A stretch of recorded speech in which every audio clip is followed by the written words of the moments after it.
Hello, fellow investors. Welcome to Nordic Finance. My name is Lucas, And my name is Marcus.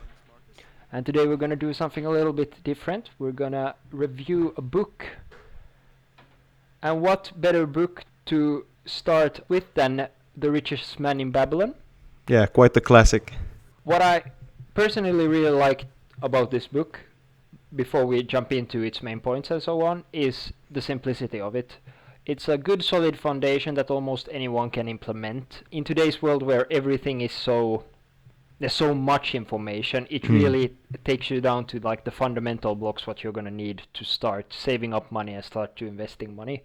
Yeah, I haven't actually heard all of it. I'm listening to it as an audiobook currently, and I've gotten through most of it. I think maybe I have a third left or something like that, and I know you have read all of it. But so far as, and I am aware of the points which the books will bring forth, so to speak. And what I really also like about it is that it really hammers home like the most important aspects when you are trying to improve your financial situation, I would say, so far. So we actually discussed this earlier. It's not a book how to escape poverty necessarily, but it's definitely a book if you don't really have a good financial education, maybe your parents didn't teach you very well or something like that, which I know is more common than one would think, then this would be a good first read to maybe you know some of the points, but this will hammer home all of the points, which are like most important, I'd say. So that's really good about it. Yeah, and a lot of them are quite self-explanatory, and you might, when you first read it, you might feel like, well, first thing you're going to notice is that it's a really short book. It's only like less than 100 pages. It's actually a point in its favor because it's meant to be simple. So let's dive into the 7 main points that the author makes in this book. And again, 7. It's very like, I just wanted to emphasize that it's really written as like sort of a financial Bible. Like the first book you should get started with to get your fundamental. Yeah, I mean, right. it's basically a handbook of these things you really need to have in check if you Yeah. want to propel Yeah, yourself, exactly. well, not into poverty at least. Yeah. So the very first rule is start thy purse to fattening. So there you see the language that is being used. And it's basically just save at least 1/10 of what you earn. And I think that hammers home like also what I've noticed in my own life and through my own investing journey and things like that in general is that one of the best way to make money is to have money. And particularly if you start out with little money, what you first need to do is actually make sure that you have money, so to speak, which is kind of weird. But I mean, you can't make a significant amount of money unless you already have some of it. So what you probably need to do, at least the way I understand this book, is that you have to save at least parts of your income so that you eventually actually have a bit of a sum which you can then leverage in some sort of way to get even more money, so to speak. And he actually talks a lot about that in the book also, I think. Yeah, exactly. And this doesn't mean necessarily that you have to be rich to become richer. That's not But the it kind point. of does in a way, but it certainly helps. No, but it doesn't. No, it really doesn't. Like, and this is important. This is one of the first fundamentals that you need to get right. That the point is that you need to make at least a little bit more than what you need. But that is not the same thing as being rich, because I usually look at it as a roof and as a floor. So what you make is your roof, and what you spend is your floor. And the roof has to be higher than the floor, otherwise the house is not gonna work properly. So Yeah, you can, that's really good actually. Did you come up with that yourself? yeah, That's impressive. I'm sure I've heard someone use like a similar example. Yeah, but so as I see it, you can look at the problem from 2 angles, because usually a lot of people, especially in today's YouTube area, everyone talks about like, oh, it's not, you can't save your way to riches. You have to find a way to earn more money. And yeah, they have a point, but you can really do both. Like, you don't have to earn crazy amounts of money if you don't spend crazy amounts of money. That's just and again, this is a lot of common sense here, but like, if you can get that room there in between, just big enough for you to put some money away, more exactly 1/10 of the total. According to him, of course. But I mean, I think even the author wouldn't have been against that you would actually put 2/10 of your income. It propels you even faster. Yeah, and in today's world, like for example the FIRE community, like people talk about crazy amounts like 70%, 80%. Yeah, exactly. But 50 this or is gonna 60, 70. And of course, this only increases. I mean, you can still make a massive amount of money, but still have like the same principle because you don't really necessarily need a lot of money. I mean, your lifestyle might be really simple and you might have streamlined a lot of it to be cheap, but you still make a lot. That means you're just probably going to have to work less time in that case.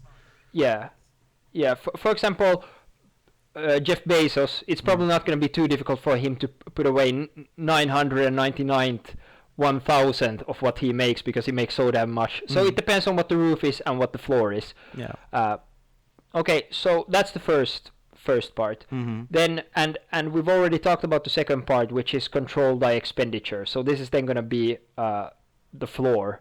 Yeah. So exactly. you have to and more to be more precise, you have to actually budget out this, because this is going to be difficult for you. You're going to have some idea of what you spend each month, but I think before you budget it out and write down everything and keep doing that for a significant amount of time, you're not going to be able to improve it, and you're not really going to know exactly what you spend. Yeah, I think it's good to track, even if you're not going to do it forever, but just try to do it for at least a year or so. Because when I also tried to improve my training and physique, I saw a YouTuber that recommended that you should weigh your food. It's a bit strange, but you should really weigh it, because a lot of people think that their calculations in their head are somewhat accurate, but then when they actually weigh the food, they will be completely surprised.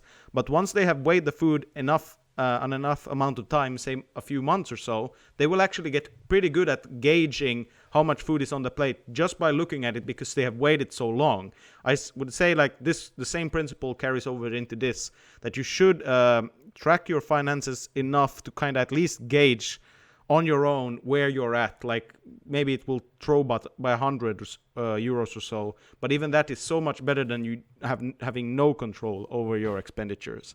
Yeah, and especially if you know it's too high and you want to improve it, absolutely, until you get it in check and you have it at a level where you want it to be. Yeah, like for me, still to this day, it's usually too high each month. So until I get it to the level I want, I'm going to keep tracking it, because it's not going to get improved. Yeah. But of course, I think I'm also in a point more where I'm a bit happy with my expenditures, because I know I can't bring them too low, because then your life quality, of course, would suffer. So, but it's really good to have a look, because I always get surprised at the end of the month how much money actually have gone into groceries or something like that, because you tend to discount purchases like 2 euros or even like 10 euros and below. You just like, that's nothing, you just think that's not really a lot. But when you start to add up all of those expenditures, you really see that it really matters. And I think we could do a video like in the future on budgeting, just all on its own, because that's a fun topic. Or I would love to talk about that. So, okay, but let's move on to something that's very relevant to this channel and something we talk about a lot.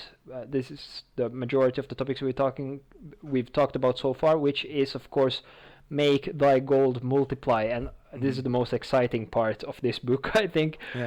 Not maybe in this book, but in real life, because for the longest of times I didn't know how to do this, and I didn't realize how easy it actually is, how many different options there is. But thanks to Marcus, together we've already explored quite a few of different ways. And they are really important to understand in today's world, because you will really have a leg up if you understand that if you have money, you can actually get that money to work for you, so that it makes even more money. And it's quite important to know, I think, right now, to at least some base level, so that you're not just putting your money away in either a mattress or maybe on a really bad bank account, which is going to give you no interest, because you will actually lose money that way and lose purchasing power, which is pretty bad. So it's really good if you're making money instead, and doing something with that money instead of just keeping it safe, so to speak. Yeah, and when we talk about making your gold multiplying, and this phenomena where you earn money on your investments, which in turn, and that money in turn earn money for you. So you get the compounding effect. Of course, that's something that's very important to be aware of, and how significant that becomes over a long period of time, like say 10 or 20 years. Yeah. So that you have to be aware of it, and you should never underestimate it, and you really want that to work for you and not the other way around. This might not exactly be part of this video. We could actually talk about it in some other video, but also one thing that you should consider is that there are many ways to make your money work for you in a way, because you can also, for instance, flip things, for instance, and in that case you are also leveraging your money to make even more money. For instance, if you buy something and you might be able to sell it at a higher price, you have actually not done much like in terms of work, but you have managed to still increase the amount you can spend after that, which is something I think also would be very important, because there are lots of ways today also to, by no real work, making money through purchasing things and then instantly selling them, for instance, or just holding them for a while and then selling them. And I would also consider that this kind of falls into this the same principle, is that you can also make money that way, in that you buy things and then sell them later or something like that, which could be important. So it's not just pure investing. Yeah, merchanting, absolutely. I would. It's not as passive as as the ways we've usually covered, but it's definitely something I would like to try more of in the future, and it could be fun also to do something. And I think that about people are underestimating how much money you can make through merchanting.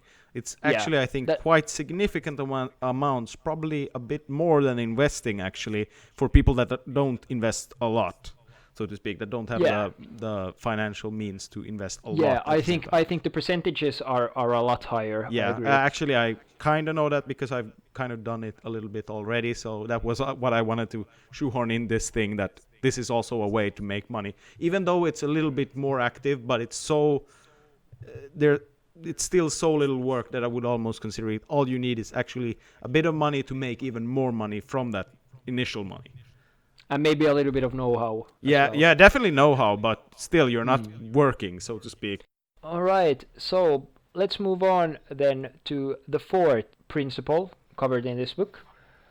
Guard thy treasures from loss, protect your money, and I think this is best summarized in the quote of Warren Buffett, who says, first rule of investing, don't lose money. Second rule of investing, don't lose money. Or C rule 1, I think it is. Yeah, C rule 1. Yeah, but it's the same thing. Yeah, and really what I would like to emphasize in today's market, again, because we get bombarded with so much information, and it's so easy these days for anyone to do marketing campaigns. So a lot of people want you to buy things from them, courses and whatnot. And I'm not saying all courses are bad, because I really don't like people who are like super cynical, but just like a tiny bit of skepticism is always good. Maybe even a fair bit of skepticism sometimes. Yeah, I think so too. This point is probably more pertaining to that you shouldn't really, I think it's more like you shouldn't go all out on something you're not really sure about, and it would always be a good thing to maybe limit your risks when you start out, and then when something actually have performed, maybe then increase what you're doing, but never put all your eggs in one basket, so to speak. Yeah. And the examples given in the book is, for example, that you said it before we started. Do you want to say it again? No, I don't remember what that was actually. Like, don't pay the blacksmith to buy you diamonds. Yeah. Don't pay the blacksmith. So know from who you're taking your advice, and know with whom you're investing your money. Credible sources. I would always say, like, one of the things I usually do is type Reddit and then what I'm searching for, because then you will usually get some honest opinions on how this actually works. So I generally use that, but I would always Google everything is a good principle for that. I think even the author would have used if he could have. Well, I suggest we continue then with the fifth it's going to be 7 principles, so don't worry, we're almost done. Yeah. So the 5th principle is make of thy dwelling a profitable investment. Okay. You're gonna have to explain that one. Again, I love the language. Yeah, so this is basically buy a house. This is what this is. But more than that, like, invest in a house that makes you happy, he talks about in the book. And in today's world, I would even take it a step further and say, make your home profitable if you want to. If you can, also, of course. Yeah, so what we've talked about in the past is house hacking, that you can rent part of the house out, buy a bigger apartment and rent one room out. Yeah, there is a lot of like way. that. You can also, for instance, I think we did the As or Asset. We did the video about houses, so we talked a lot about them there. But of course, you can even use it for your work or something like that, which is also, I think, would. Yeah, and that's what he covers in this book. That don't just rent out from someone your whole life. Instead, start paying it to yourself. Start paying off the loan, because then that money is basically get paid back to you. Yeah, it's definitely a good idea when you have the means. So it's quite So it's quite a easy rule, and I agree. Yeah. Then number 6, ensure a future income. I had to check this again because I didn't remember what it was about. But then Marcus reminded me that it's of course insurances. So yeah, well, a lot of I think I actually got to this part in the book as well, and he talks a lot about actual insurance, which is kind of strange at that times, of course, but it's always a good idea to have at least your basic insurance covered. Of course, for I think Americans, health insurance is a big deal. It's really not in Finland. I mean, people do have health care here, but it's to get even better care than the public health care provides, which is not sometimes necessary. But say, for instance, I can give a good example on my own, is if you go travel, you will want a travel insurance, because if you do not have that and then something goes terribly wrong and you, for instance, get sick or something, they might still take you to the hospital, but you might as well wish they didn't. Because it's gonna be so expensive when you come back home. It's gonna blow your mind. It's gonna be like thousands of euros. Wait, for instance.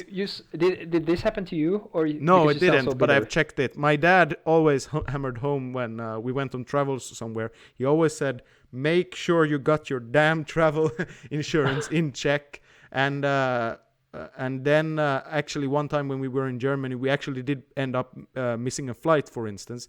Actually nothing bad happened or anything like that. But it really got me thinking about what could happen if you, for instance, get sick. And then you see like the healthcare situation in the US, how much you actually have to pay for like a 30-minute doctor's check or something like that. And then imagine like if you were on a travel, for instance, and you were in a desolate place or far away from actual hospitals or something like that, and they would have to air carry you somewhere. You will end up paying so much money there. I mean, it's in the tens of thousands. Yeah. So I think that's a good case for this instance, is that try to make sure that those things do not happen. Because if you take a simple travel insurance for like a few tens of euros, for instance, even the credit card I use actually comes with and it's even free, and it actually comes with a travel insurance, a basic one, but it still has one. So if something happens, you will end up paying practically nothing compared to like the tens of thousands you would otherwise pay. And this is like the insurance part of that, is that if an insurance doesn't definitely outweigh the potential that something bad will happen, I would consider taking it. Because, yeah, sure, you can say that, well, nothing is probably going to happen, I'm healthy and stuff. And then all of a sudden you break your leg or something, and you, for some reason, has to be airdropped. You will really wish that you had taken that cheap insurance before that, so that that at least it covered most of the cost. Because at that point, you will be glad to take anything you have, I think. Anything that they offered. Yeah, and I think it also goes into protecting what you already have. Yeah. Once you own something, and also the peace of mind.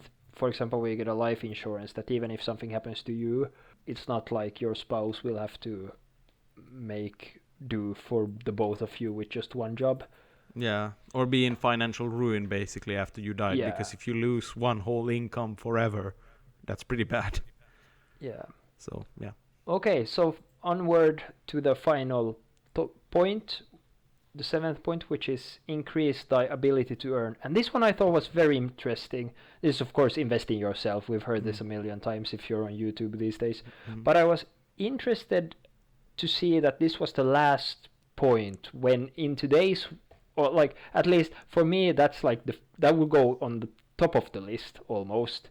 Well, what do you think, Marcus? Before I ramble on. I think it's pretty interesting as well. I would agree with you, but I also think that it probably should be very close to the top. Like money spent on yourself in a non-entertainment sort of way is generally not a waste. Like there's almost no way you can better spend your money in a way, I would say. But it could also be it's placed last for emphasis, so it Mm. might just be Yeah, that. yeah, But to be I sure. just found it interesting because if you like just YouTube how to invest my first $1,000, and every single one is gonna say invest in yourself. But then again, how many of those people are gonna sell you courses afterwards? So Mm. that's what I started Yeah. thinking. But I don't know. I kind of agree with you, but I think that when it comes to like $1,000 or something like that, I would say that time is more important than money in this case, because you can read and you can do all things on your own. You don't necessarily need money for this last point. I mean, time is more important, I think, that you have the time to learn and do things.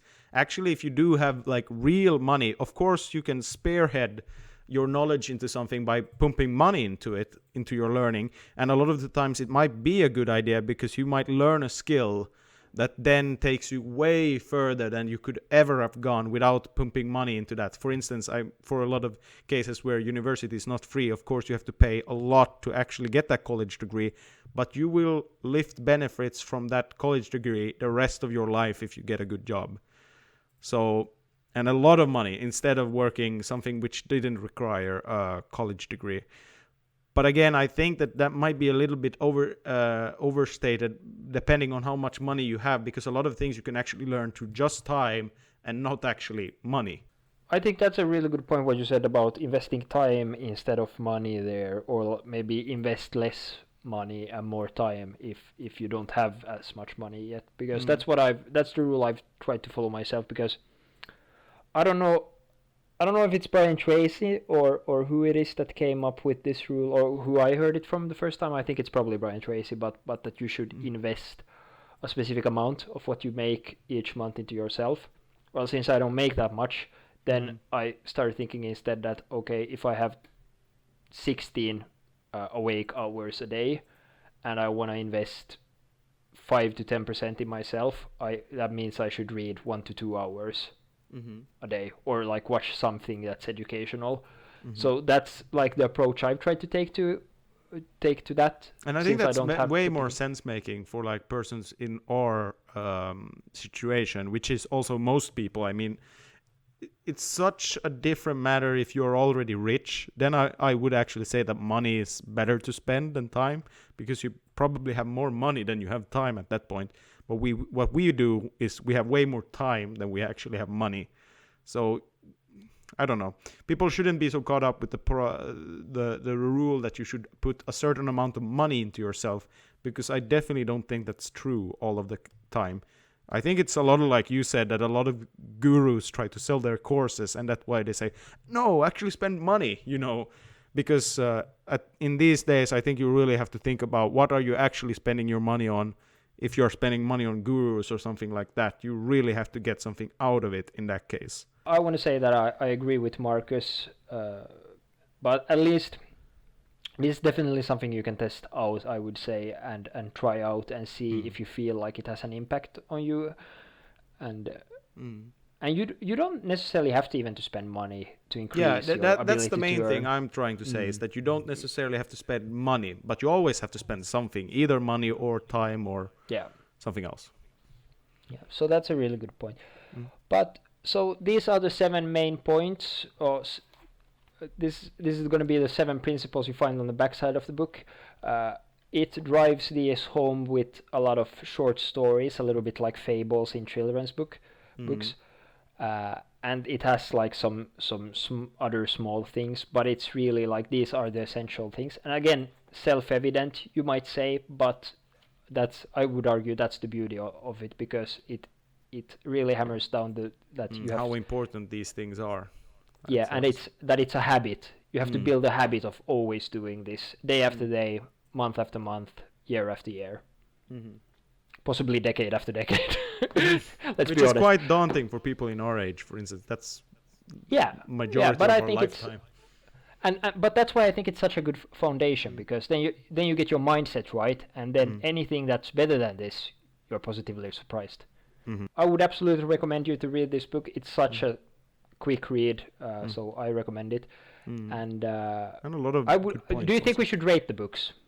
Not yet. Maybe in the future we could start rating, but I haven't, for instance, listened to all of it. Okay, so but I'm gonna rate this anyway. So out of 10, I'm gonna give it maybe 8.5, if that's allowed. No, I won't allow you. Okay. Okay, in that case, I will give it, for the memes, a solid 5 out of 7. Okay, we can cut out that part, but Okay. let's move to the outro. With Marcus 5 out of 7, I think I'll keep that in. I'd like to wish you guys happy investing, and until next time, see Happy you. investing. Yeah, happy investing again. Oh, fucking Groundhog Day all over again. Wow. Okay. Happy investing. Happy investing. Goodbye. Goodbye. Fuck's sake.